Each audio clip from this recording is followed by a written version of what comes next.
What's going on, ambitious vet? Thanks for diving into the trenches with us again this week as we seek to provide you with the golden grenades you need to get yourself out of your own way and fuel your desire to make an impact post-military. This is your podcast built by veterans for veterans as we dive into the trenches with today's top subject matter experts, share inspiring transition stories, and provide masterclasses to equip you to reach your full potential. Bottom line is, this is your place to go after immediate transition education expires. Point of overfocus, but it really is something, and I hear this from employers a lot when they go, well, but that guy's not trained with exactly what I need. And it's like, who cares? I mean, at most, it's going to take you a month for him to figure out how he needs to do that specific job. But at the end of that month, you've got somebody who not only can do that job, but again, he's not running up to you every 15 minutes going, well, I got this problem. What do I do with it? He just goes out and solves it. Hi, I'm Michelle Seidling, CEO at Food Experience Unplugged. As an Army veteran and health coach, I know how overwhelming life gets at a time when so many things clamor for your attention. Taking care of yourself, both inside and out, is key to having the creativity, drive, and stamina you need to be successful in your post-military life. If you're ready to bring your A game to each and every experience, check out our website at foodexperienceunplugged.com for some great resources to fuel your body and your life.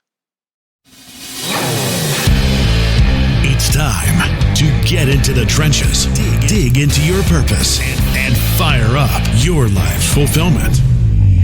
The Ambitious Vet Podcast starts now.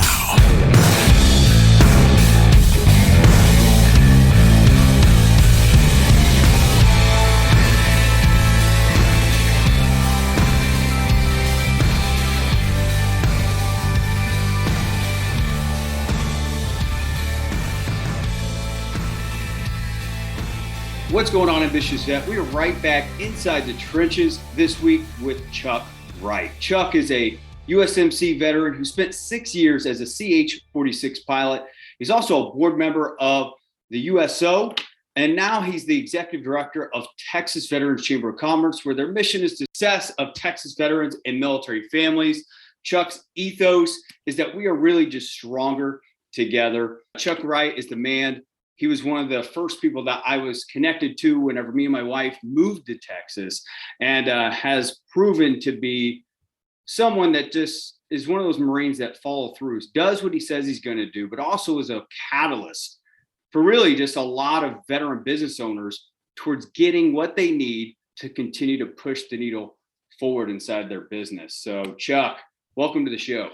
Hey, I appreciate it, man. It's good to chat with you again. Really good, really good. I know we do consistent reformed type events where we co-host and try to say some smart things and ask smart questions, but sometimes that's there and sometimes it's not. But it's just great to have you on the show, and I'm excited to just learn more about your background. You have a lot of experience, as we were saying offline, a lot of salt and pepper in your seasoned experience. And can you just kind of fill the gaps inside that introduction? Let us know who Chuck Wright is a little bit more. I like those terms, salt and pepper, seasoned. It's a real nice way for the young pup here to say I'm old. I've been around for a while. It's dad jokes. I'm learning them, but hey, sometimes they're good, sometimes they're not.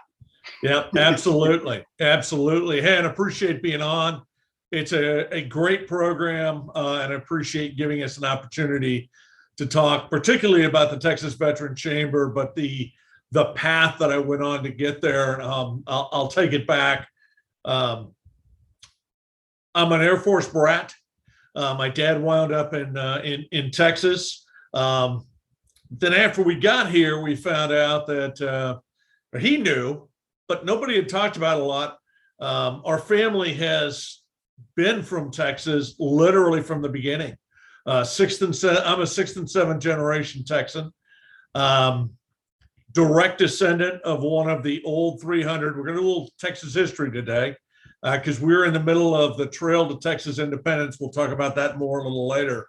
But the original 300 settlers that Stephen F. Austin brought to Texas back in 1824.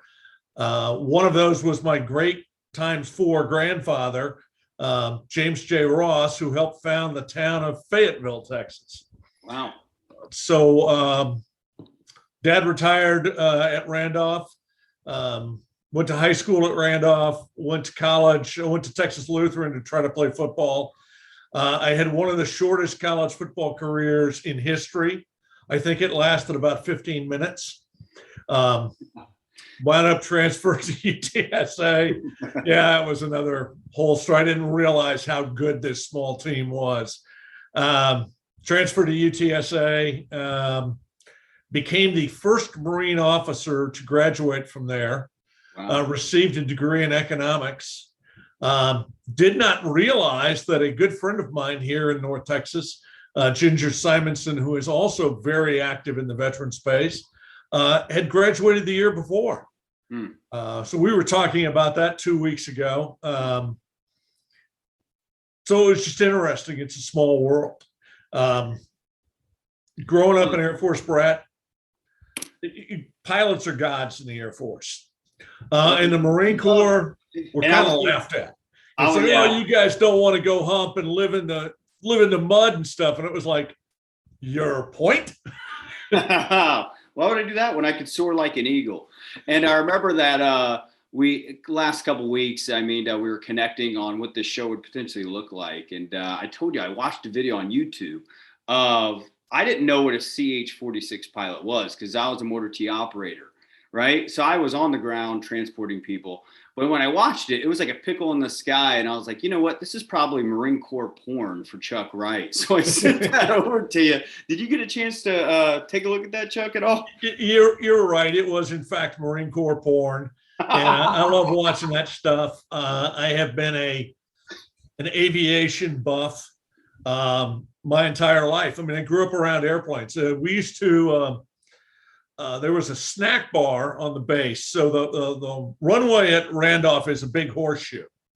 And there's a little bit of the base that's outside the horseshoe, but most of the base is inside the horseshoe. And over by the east side runway is a little snack bar that we would pop into from time to time and grab a snack and do that stuff. But the big reason we went over there is that was where the transient line was. So we'd always go over to see what different airplanes were coming through and refueling and stuff like that. And we get in trouble for sitting at the end of the runway and the jets had come over us. And, they felt like they were about 5 feet above us. They were about 50, but they didn't like us doing that. The pilots made them nervous.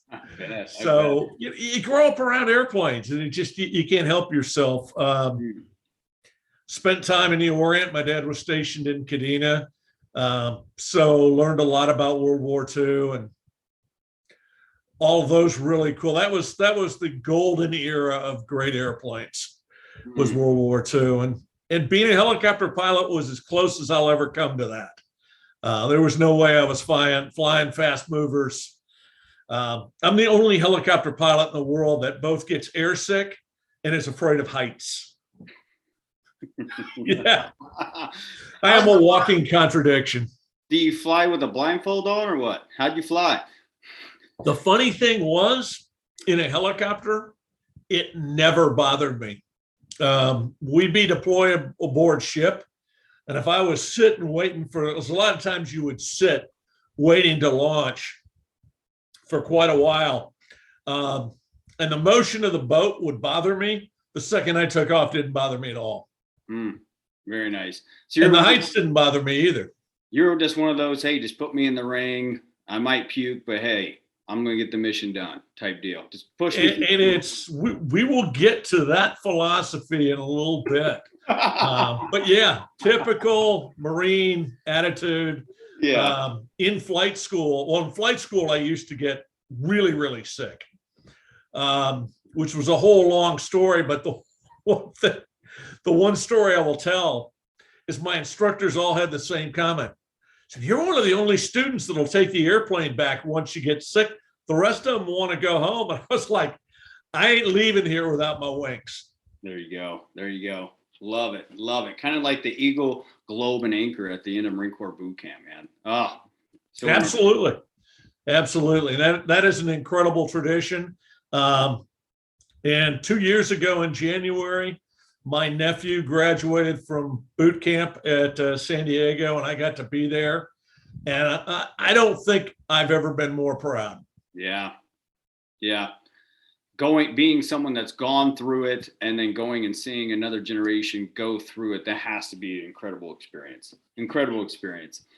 So you just dove into, being a helicopter pilot that was scared of heights, right? Which is counterintuitive, I must say. Yep. But I mean, I'm sure that whenever you were in the air, you were getting the mission done, from what I know of you. But kind of lead us in, once you got out, kind of what you did leading up to now being the executive director of the Texas Veteran Chamber of Commerce. What did you dive into, and how did you start knowing who Chuck Wright is, and now, leading up to now giving back to veteran business owners that want to be Chuck Wright? I kind of had, and this started, I'll share another story. When I was in California, I learned about a beer. This is before craft beers were the big thing, but there was a West Coast beer called Anchorstein, which is now kind of nationwide. And I had run an article about the man who founded it. I couldn't tell you his name now to save my life, but in an era when every .com gazillionaire was buying wineries in Northern California, he bought Anchorstein beer, which was located in San Francisco. And I'm reading this article, and I kind of like, this guy is kind of bucking the trend. He's not a snooty wine guy, and I like wine, but I couldn't tell you the first thing about it. It's either thumbs up, I like it, or thumbs down, I don't. I mean, beyond that, I don't know. Well, it's red or it's white. Yeah, that's so all. There we go. Typical Marine. He had this it's a great beer to drink with steaks and hamburgers and stuff. But one day he comes into the plant, and they weren't far from Candlestick Park, shuts the whole plant down and says, "Come on, everybody, we're going to the game." And I was like, I want to be that guy one day. Yeah. I want to be the guy that's running a great company. That's a lot of fun. And just doing what I want to do. If I want to take the whole company to the ball game, let's go. Yeah. And so continued doing stuff like that. I got started. So I knew I was getting out. I was stationed in Hawaii at the time. I had met a guy actually out sailing. I'd got invited to go with some people out on one of their friends' sailboats, and I got to talking to him. And he said, "Well, why don't you come in and we'll talk?" And come to find out, he was kind of a financial planner. He was actually working for a really crappy company that tried to hire me at one point in time. And thank God I didn't go that path.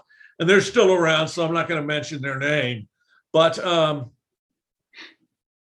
he got me thinking about it. When I was explaining what he did to other guys in the squadron better than he could, he said, "You ought to think about doing this because you kind of have this grasp for," and it's going to come into play in a little bit when we talk about helping somebody, one, get started. My first rule is pay yourself first, which it's incredibly simple, but it's amazing how many people don't do that. It's hard to do. And then to talk about, where do you want to be in 3 to 5 years? And again, all this is going to kind of come back because it all kind of comes into play. And so I came to Dallas, and I'm from San Antonio, and that's for the people that are listening around the country. DFW is the size of Delaware, Connecticut, and Rhode Island combined. People on the East Coast don't understand how big Texas is. It is spread out. And that's just one city in Texas. Then we got Houston, and then we got Austin and San Antonio, and then we got El Paso, and then there's a whole bunch in between. And so I started interviewing with various planning firms and took a job with one of them. And that job grew into, because I didn't know anybody in DFW. I had no natural market, as they called it. I started calling on business owners, one, because I liked talking to I liked hearing their stories. And I know you've interviewed a lot of them. They are incredible. They are to me, the quintessential American story. That somebody went out and created something kind of like I did out of nothing. Yeah. I didn't have anybody. One of the stories that I was going to mention was one of my early people that I admired was Fred Smith, who created FedEx at a point in time, and another Marine Corps aviator, by the way. I got to throw that in. Your guests probably know by now, Marines tend to be a little obnoxious and annoying about that stuff. You got to stick together. Absolutely. That Fred was at business school, and his thesis for his MBA at Harvard was basically the outline for FedEx. And he basically was told, you've put this together. It's a great paper and a great dissertation and great this and that. But we don't think the concept will ever work. And this man literally created overnight delivery at a reasonable rate. And today, it's like a cell phone. I remember getting out of the Marine Corps, we didn't know, cell phones weren't even imagined. That was still Dick Tracy wrist phone stuff. So Fred Smith created something literally out of nothing. No, that's really cool. Yeah. And now it's one of the greatest American business stories, to your point. Yeah, absolutely. And so people like this became my heroes. They became my client base. They became the people that I liked hanging out with. And I'm going to tie this a little bit to our veterans. It's funny that veterans, when we're out in public, it's almost like we can smell each other. We talk the same language. We have similar values. We gravitate towards each other. And these are people that I can talk to, that I can relate to. And in the last 3 decades, my business has somewhat morphed to doing a lot more consulting. And a big part of it is exit planning. As my clients have gotten older, you got into this. You'll worry about this one day yourself. You've gotten into this. How are you going to get out of it? What's the plan? And if you start that plan early on, it's fairly easy to do. If you wait till the last minute, it can be a problem. But we've actually done what we call exit planning consulting, and it's a fee-based, helping a company build its model to now that they've built this up. Who are you going to sell it to? Right. What are they going to pay you? And then more on the personal side, what does your life look like now that you have lost your sense of purpose? Yeah. Yeah. I did not know that you did that on the side of everything else you do. Consulting as far as exit strategies. Now, is that particular just inside the financial industry, since that's where your domain experience mostly lies? Sort of. Okay. Everything I'm doing now is kind of a little bit morphing together and it's all growing together, and it is all ultimately is feeding back to my roots, which is really those business owners and how can I be of service to them.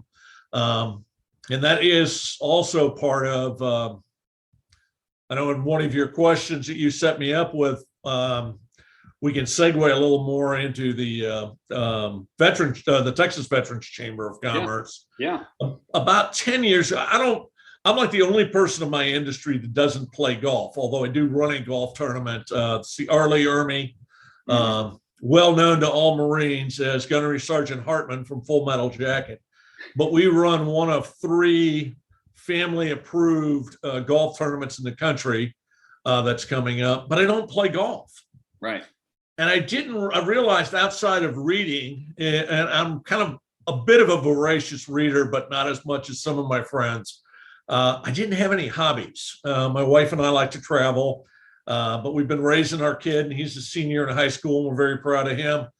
But it's like, kind of, what are we going to do next? I don't want to, and if your guests or if your listeners don't realize already, everything with me comes with a story. Poor Chris realizes this, and I can see him rolling his eyes from time to time going, oh, here we go. I want to tell a story about another Marine because I think it captures how I made a transition, a very conscious transition to spend more time working with veterans. Richard Casper created or founded a nonprofit called Creative Vets. And very interesting guy. And now he got into, without ever having been in band or anything like that, after he got out of the Marine Corps, he started doing short films, and he also started playing music. He's actually had a country song that has been published, that he wrote, that has been published. And it's a really interesting guy, but he did a short film, and I saw it at the Veteran Film Festival a few years ago before COVID. And in it, there is a part of it that he's interviewing George W. Bush. And for those who don't know, the W. Bush Library is in DFW. It's right next to SMU. And it's the only library that has a replica of the Oval Office. Now, several of them have a replica. It's the only office you can sit in. You can actually go behind the Resolute desk, have your picture taken, and he's interviewing George W. Bush. And regardless of your politics, he is a very nice man. But he asked him about working with veterans. And W looked at him and said, I want to spend the rest of my life serving veterans. I leaned over to my wife in the theater and said, that SOB stole my line. and that's kind of, I was at a point where I kind of needed something.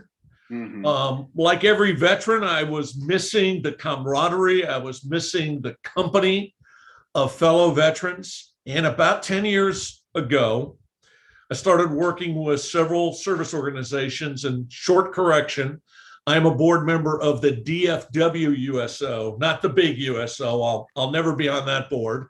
I'm nowhere near rich enough or don't know enough people, but I work with a committee with the Texas Veterans Commission.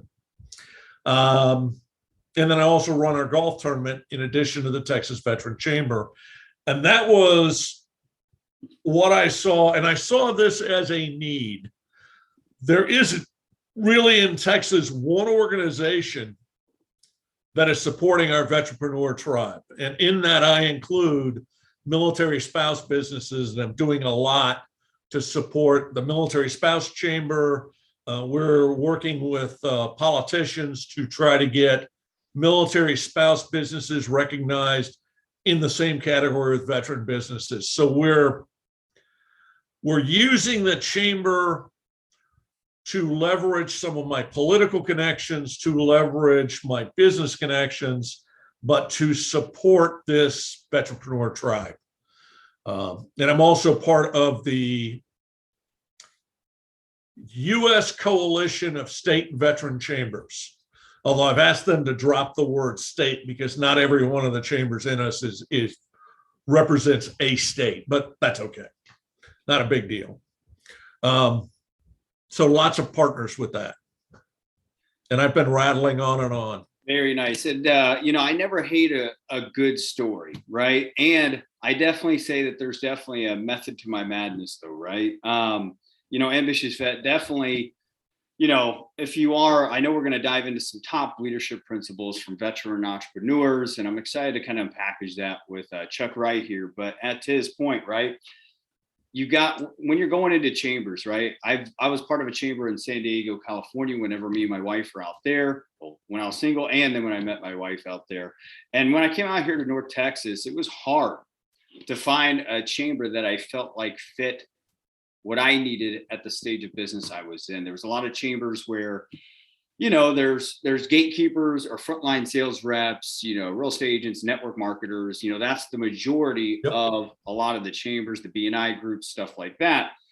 And, Chuck Wright here is building a Texas Veteran Chamber of Commerce that is going to create phases for business growth for someone coming in being a veteran business owner, leveraging his political connections, his business connections, stuff like that. That's what you look for inside of a chamber, something that can act as a catalyst for resources and connections for your business. Not, hey, come to a monthly event, drink a beer, and talk to frontline sales reps, right? So I want to go back to you, Chuck. You were talking about previously offline some top leadership principles that Vetpreneurs carry. I would love to kind of just dissect a few of them with you here, just so an ambitious vet that's listening to this is just like, hey, I'm in Texas. I'm part of the 160,000 plus veteran business owners out here. Who am I? Like, what principles do I actually carry that make me, 5 times more successful than my non-civilian business owners? What would be your answer to that? So there's several notes on this, but the one of the points that I wanted to make about our Vetpreneurs, but also about veteran employees.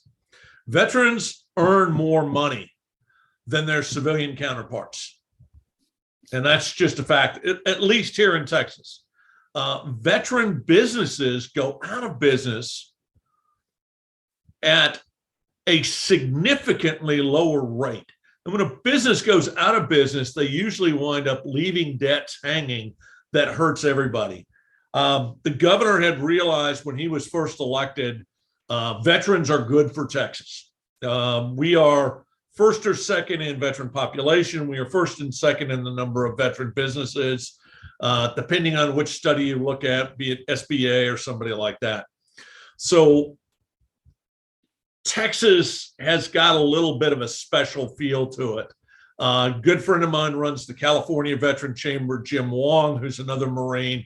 I love those guys out there. Jim has been an incredible mentor to me. But again, this is that spirit of veterans. But let's talk about specifically what veterans do. And while my focus is mostly on business, I think this is true for veterans across the board. And the first one, and I know I got a laugh out of you when I said this before, veterans don't know how to quit. Maybe we're too stupid to quit, but that most of the time that can be a really, really good trait. We're going to keep going.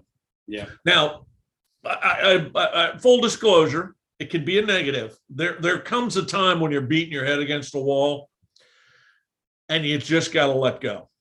You've just got to reach out for help. So to the exception, yeah, that's going to happen. But for the most part, veterans just simply don't know how to quit. We've got drive. We're talking on the Ambitious Vet Network. Well, veterans have ambition. They want to accomplish something. Mm-hmm. And they have this incredible sense of purpose.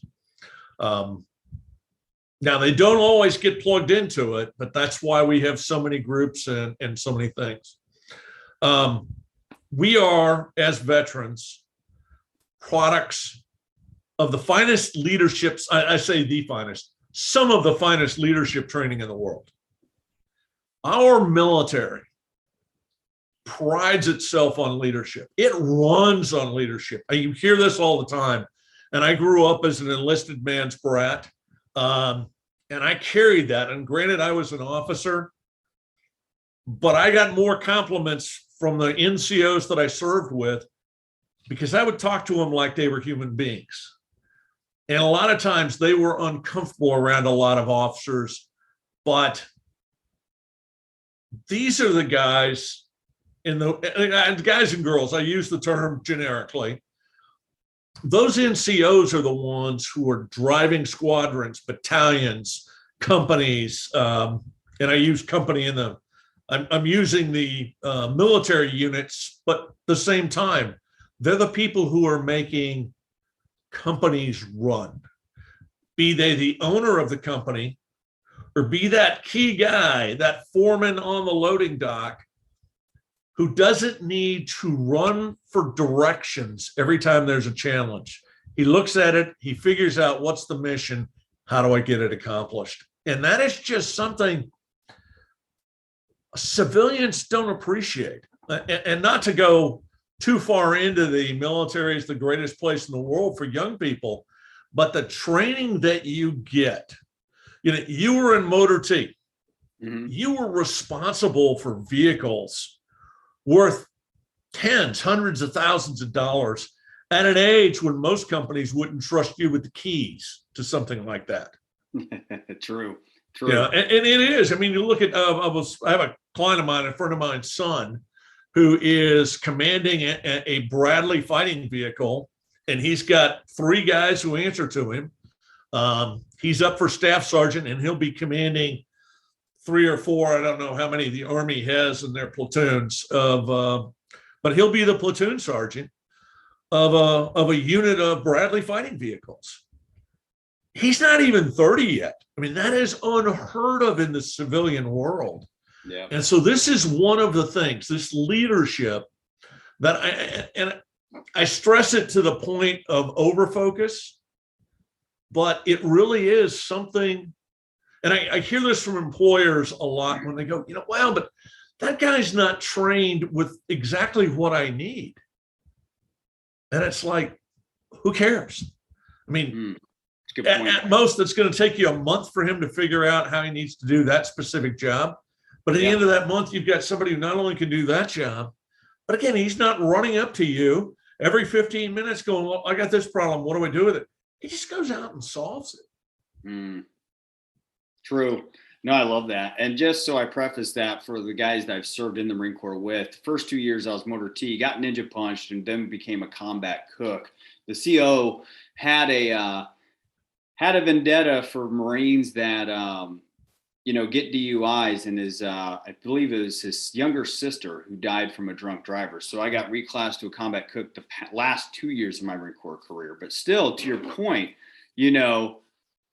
I still was managing all kinds of cook gear in the field and stuff like that, right? But, to your point though, this over-focus stuff, I think the soft skills are unlooked at with veteran talent, right? Both in the corporate world and the business world, specifically in this conversation, vetpreneurs, right?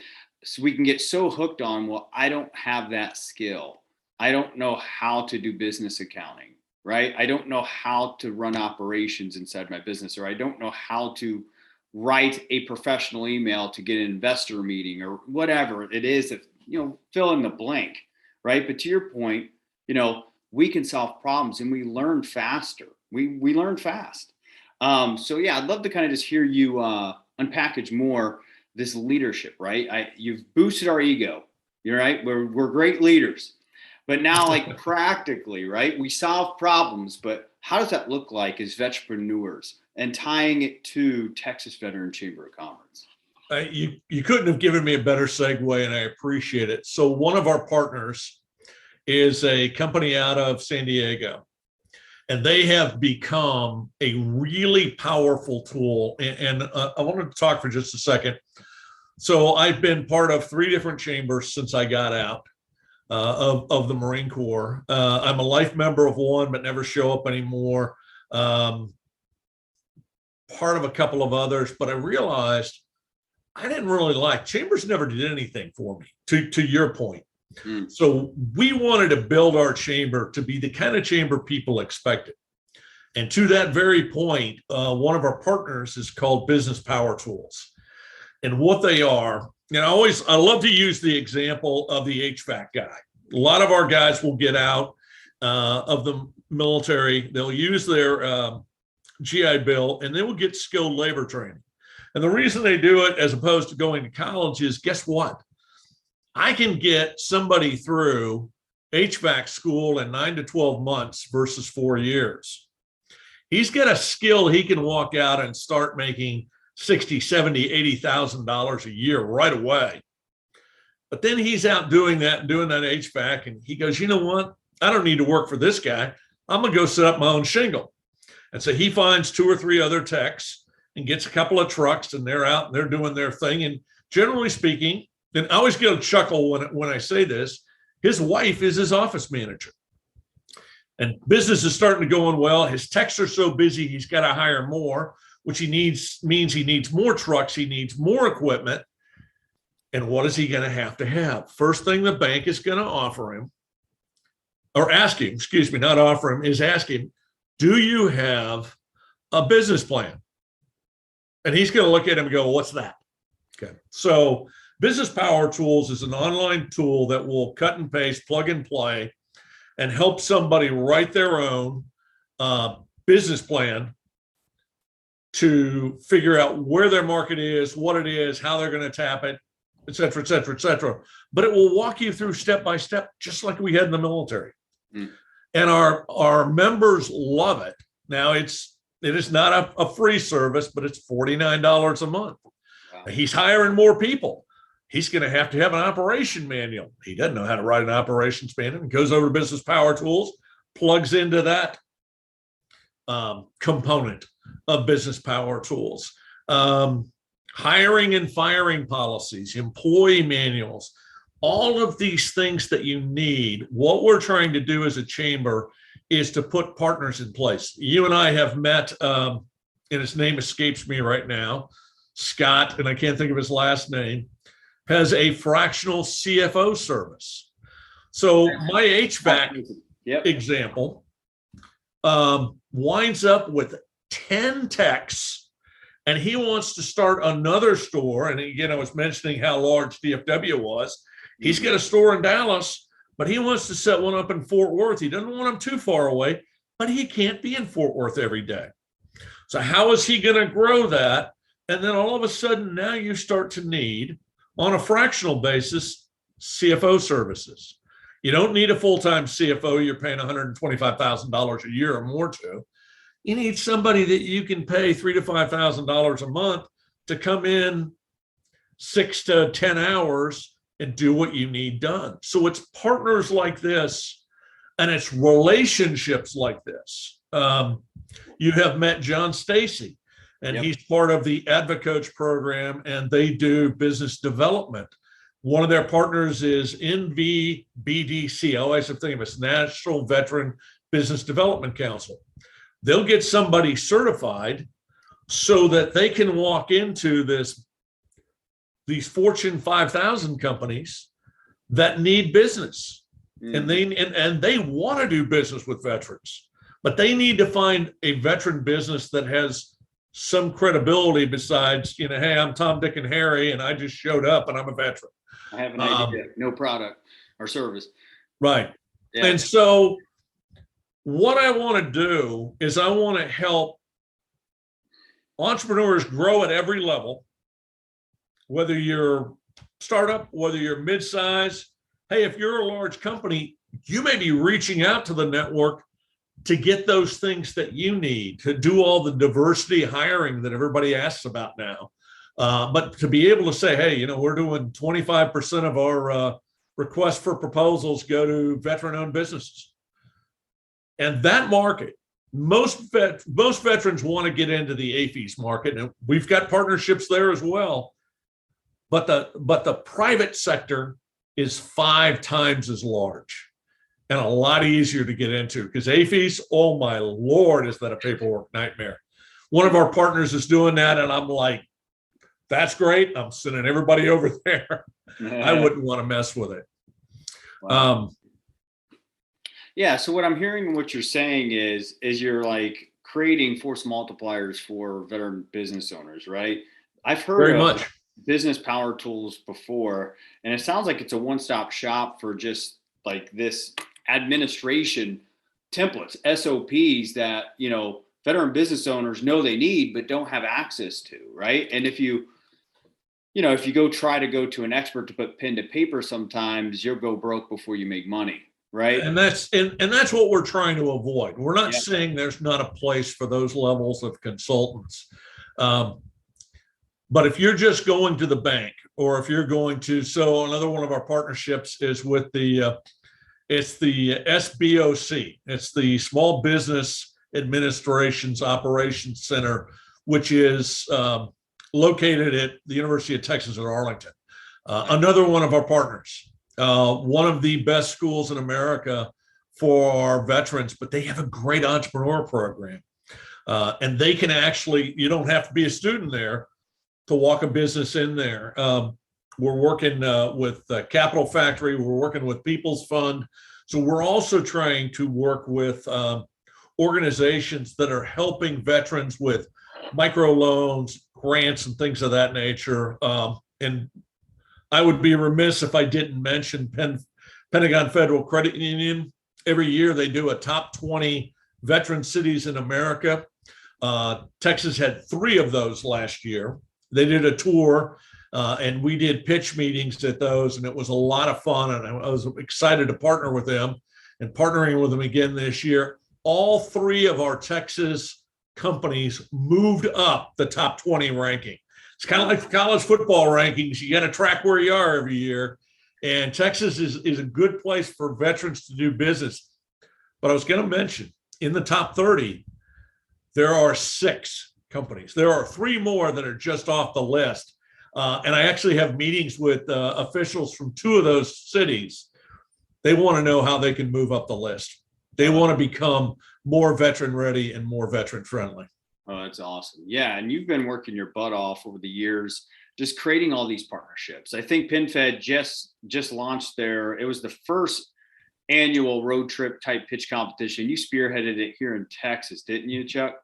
Yeah, we had it in November last year. Right. And I gave them a hard time because lo and behold, it was on the Marine Corps birthday. I said, guys, how could you do this to me? Bring some crayons and a lot of bourbon or whiskey, whatever. Well, vodka, absolutely, tequila, whatever absolutely. You drink. No, it's ambitious. If you're listening to this, I hope that you're just sitting back and reflecting too around how you can build your business as well. Like Chuck is a prime example of being a growth enabler for anybody that comes into his network, right? We both attend a veteran and business networking event, same as George Mayfield from last week. As you can tell, there's a trend of quality people showing up to that in-person month-over-month networking event. Yep. And he's in there figuring out how he can be a growth enabler from his partnerships, his relationships, as he's saying, to accelerate where you are to where you want to go. Now, this ain't a get-rich-quick thing. Just because you can go find templates and business power tools doesn't mean that you're going to be rich in the next 12 months. No, you still got to think through the framework and then test your assumptions as well. And I see a lot of veteran entrepreneurs that I've spoken to, and even myself, that put out these pie in the sky projections or assumptions through these templates and don't actually know how to test it, pivot, and stuff like that. And again, a Texas Veteran Chamber of Commerce would help bridge the gap in helping you kind of navigate those waters as you're testing your assumptions, as you learn from other business owners too. Like everyone has problems. No one has a perfect business model, and it's just important to be around imperfect business owners that are willing to admit that they're imperfect. So, Chuck, man, back to you. Is there any last golden grenade you would spit out as far as leadership principles that Vetpreneurs carry? Well, I kind of built this around the idea of, and really for any veteran who's a year, 3 years out of the military, maybe longer, who's kind of struggling to find their sweet spot. There's a general uneasiness and unhappiness there. And the first piece of advice, and then there's a couple of quick notes that I'll make on this. I'll actually be kind of brave for once. One is, what's your passion? I hate the fact that it was only 10 years ago that my wife looked at me and said, you spent all this time in politics and it's not fulfilling you, but you come back and when you're around veterans, you're happy as a clam. I mean, it lifts you up. Find and follow your passion. And if money is your passion, then admit that and go out and work for the almighty dollar. And there's nothing wrong with that. If you say, hey, I just want to be rich, figure out what's going to make you a lot of money and go do that. But for me, it's working with veterans. I know several people that I know in the mental health field. They like helping people. They like seeing somebody make a difference and develop in their life. So, what is it that brings you satisfaction? And then ask yourself, are you happy today? How will you define success 3 to 5 years from now? And I need to pivot. 2 years ago, you and I sat down at breakfast, and I don't know if I wasn't listening well but I didn't think the ambitious vet network was going to be anywhere near where it is today. And you have stuck to it. You're too dumb to quit. As I said before, but you're a Marine, so by golly, we've got that in common. I appreciate the honesty. Yeah, but you have, and I've seen some pivots. I've seen you embrace things that work well and leave things to the side that haven't. And I think you're that example. But where do you want to be 3 to 5 years from now? And this is entrepreneur, this is employee, this is student, doesn't matter. Where do you see yourself 3 to 5 years from now? And when you look at that person, what is it that you're going to be able to tell yourself? This means I've been successful. And if you don't see that, you need to figure out what that path is. And don't be afraid to ask for help. It's the one thing about so I'm gonna do a positive and close this with a positive and negative about veterans. The negative is we don't like to ask for help. The positive is we have more mentorship programs.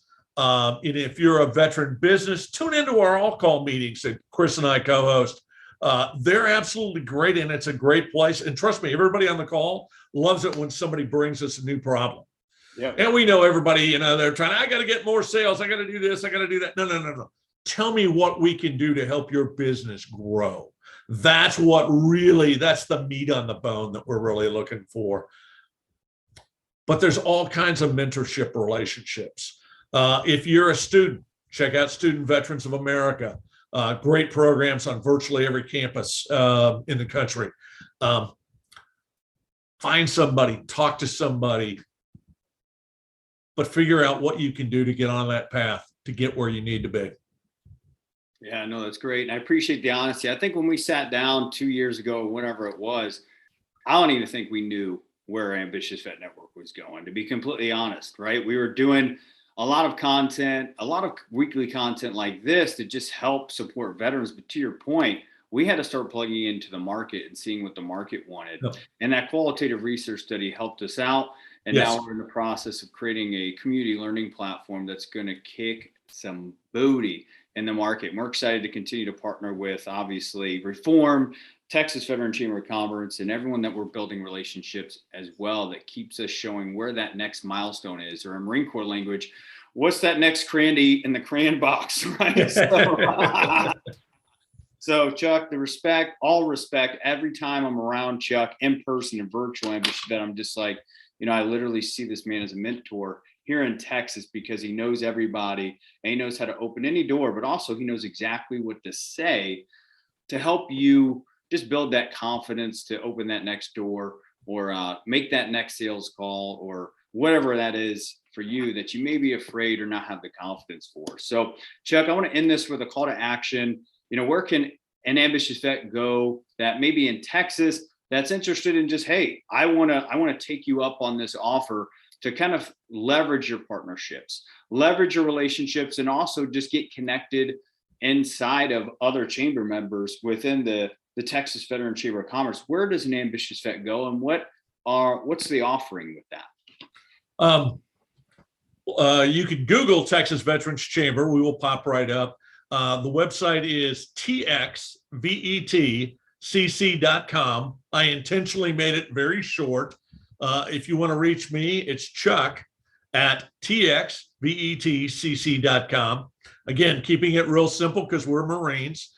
Through the 21st of April, our membership is $240 a year or $25 a month. Through the 21st of April, which is the Trail to Texas Independence. You can read a little bit about that on our website, but it's $186 celebrating the birth of the great state of Texas 186 years ago. We're probably going to do that special every year. It'll be from March 2nd to April 21st. And how fitting is it that my wife's birthday is April 21st? So a 6th and 7th generation Texan married a girl born on San Jacinto Day. And you can learn more about that. If you care about Texas history on our website, we talk about that a little bit, just because we're Texans and we're different and we're proud. We're loud and proud, baby. I'm learning that, man. I'm seeing the bumper stickers and everything, and I'm hoping that like I can get a bumper sticker of like, hey, Texas transplant and brown, something. Hey, that was my mom. She loves to tell people I wasn't born in Texas, but I got here as fast as I could. That's it. I love that. So, Ambitious Vet, again, that website's going to be www.txvetcc.com. That website will be in the show notes below. I think it's $186 for an annual fee. Breaking that down, it's less than $20 a month. The average Chamber of Commerce is $300 to $400 a year. Ambitious Vet, go and test this. Go and test it out. Make it very clear when you go in what you're looking for. And if you don't have $186 back by the end of the year, leave. That's it. It's only $186. That's the least you can do. But Chuck, back to you. I mean, just thank you for joining the show. Thanks for sharing your stories. And thank you for just your brutal honesty, man. I think we all can appreciate that. And, Marines need to hear that sometimes. So thanks for joining the show. Hey, I appreciate you having me on, my friend. The Ambitious Vet is available on all popular podcast platforms. Go to vettrainingcoaching.com to subscribe, rate, and share with fellow vets. Hi, I'm Michelle Seidling, CEO at Food Experience Unplugged. As an Army veteran and health coach, I know how overwhelming life gets at a time when so many things clamor for your attention. Taking care of yourself, both inside and out, is key to having the creativity, drive, and stamina you need to be successful in your post-military life. If you're ready to bring your A game to each and every experience, check out our website at foodexperienceunplugged.com for some great resources to fuel your body and your life.